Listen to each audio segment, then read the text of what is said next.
Ladies and gentlemen, what follows is impressive. What follows is staggering. It's very cool indeed. I was lucky enough to be sent some footage from recorded at PAX West in the US. It's actual gameplay footage. I'm going to add in some bits of information that I've been told that I can talk about as we go through the video. The first part of the video, this is showing the twister, or a twister should I say, and it's quite awesome. We've seen some video clips, but being right up close and personal, being in the twister part of it, and we can also look at some of the dynamics, what happens, the ground. There's a few bits of information to pass along while I'm doing that, but I just thought it'd be quite cool to get that experience of the twister and how it works, and I'll explain what's going on. First little bit of the clip, I'm going to let it play, and then I'll talk about the bits of information that I'm going to afterwards. Enjoy!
So, having had an experience of the twister without me yapping on while it's going on, what I want to draw attention to is top right. If you look at the menu, that weather symbol is a tornado symbol. We haven't had that before. That's quite cool.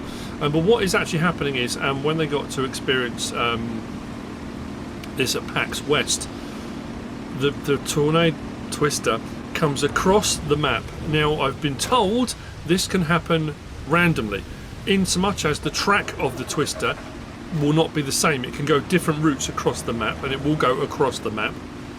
So what this did was, the footage jumps, it will jump between three different locations. The first one there, now this one, and then the next one, as the twister moves across the map. So what we're going to be looking at is the devastation it causes, and we're told it's going to cause devastation. There's been a lot of questions, people asking about, remembering this is all still a work in progress, so there may be some tweaks, there may be some changes. This will not move vehicles, this will not drag vehicles in. You get a good idea of the scale of it. As far as I'm aware as well, when there's not going to be different scales of twister. You're not going to get F5s. That's the twister. The damage caused is worse towards the centre of the twister, and less as it goes out. It's quite an impressive thing, and I think so alien to what we've ever experienced in game. I mean, we've had rain, we've had thunderstorms, we've had a bit of hail here and there. I mean, look at that animation of debris spiraling around in that. It's very cool. So as you can see, damage is definitely worse in the centre, lessens as it goes out to the edges, which is kind of what you'd expect. There's less oomph. And I think what we're going to do, I say we, is drive through the middle of it, just again to prove that point. It's not going to lift vehicles, move vehicles. Now I know how people feel about that. Again, people are quite divided. People are very divided over the whole twisted thing anyway. Some people say it's ridiculous, why would you have it? Now the other thing I will say at this point is, as far as I'm aware, from information received, this can be turned on or off.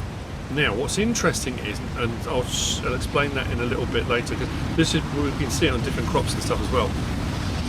Now whether the tornado itself can be turned off so you won't get one, or the frequency is reduced, I think that will depend as well what settings you've got on. But the damage it causes, and why I'm saying that, because it was said that the damage can be reduced. Now here's an interesting thing, and this was something that was pointed out. If you look there, that's at the point where the game was sped up. So the advice being given, now this could all change before the game comes out, the advice being given is, if you want less damage on your crops and you're running damage, speed up time. The twister will go across the map faster and you get less damage across the centre. If you look at that ribbed section, there's definitely less damage there, which is pretty cool, I have to say.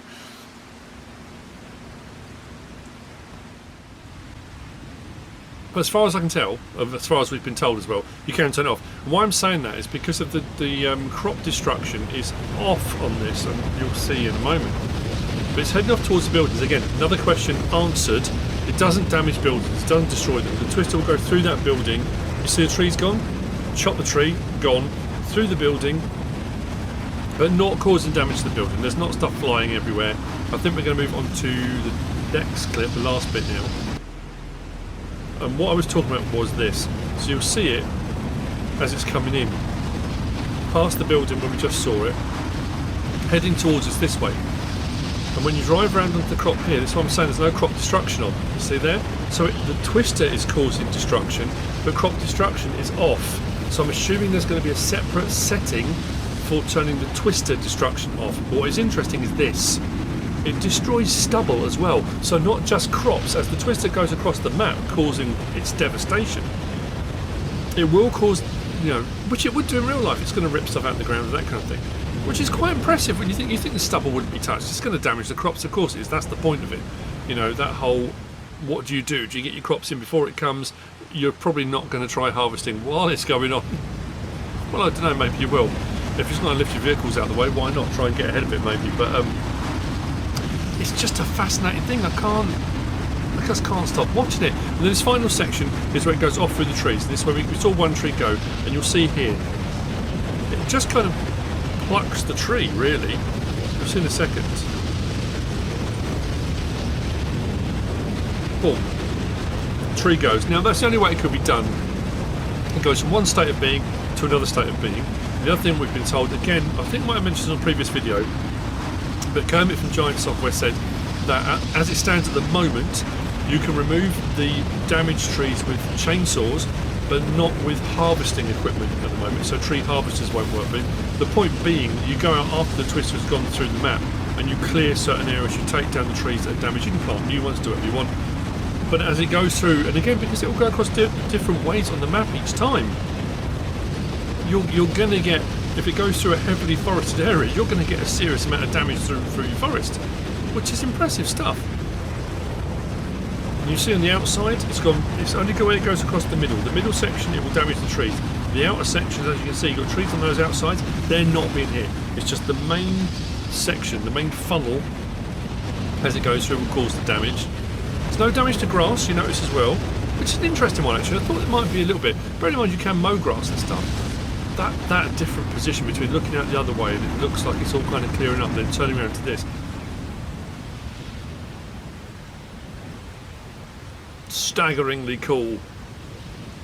Time to hide behind a bush, I think. And then look at this awesome splendour and majesty. So again, I don't know how you feel about it. I think people are quite divided. But if you have got the ability to turn it off completely, that's great. People don't have to have them.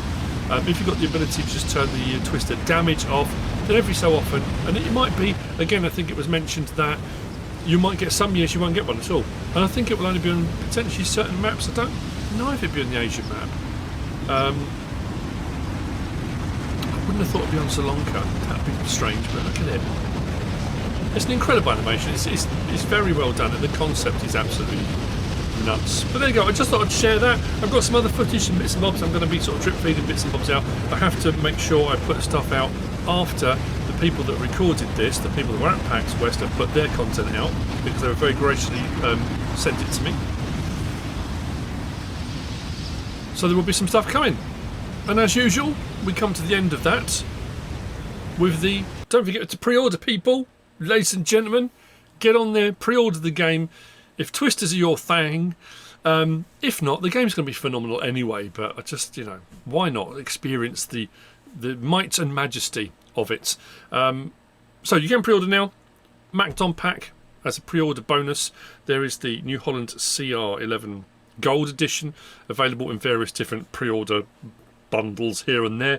There is the collector's edition hard copy with a PC copy and loads of goodies that come within that pack. If you want to order one of those, you can. And then there's also the year 1 bundle with the year 1 season pass, which has your 3 DLCs and your 4th being the expansion in a year's time, which is going to be a UK based map. Again, if that's your thing, might be something you're looking forward to. I think some of those expansions, DLCs, are going to be pretty cool as we move into the new year. But then we haven't even had the game out yet, but I know it's out there. So all those options are available. There are links in the description. If you're going to do a PC digital download, use the code, or you can, I say use the code, do as you're told.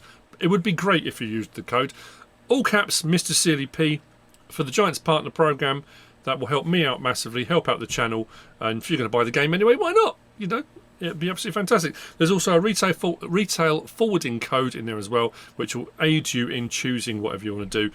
Unfortunately, the code won't work with hard copy downloads, just the digital. But then there is also still all the other stuff within the Giants library. If there's anything else you wanted to pick up, FS25 related, any DLCs and stuff like that, you can still use the code MrSealyp if you're picking things up. That would be wondrous. I hope you've enjoyed this. I hope you found it useful, informative in some way, shape or form. If you have, please give us a like. If you don't subscribe yet, please do. If you want to leave a comment, feel free. And if you want to share this video, then please be my guest, whatever you should choose to do. Thanks for watching.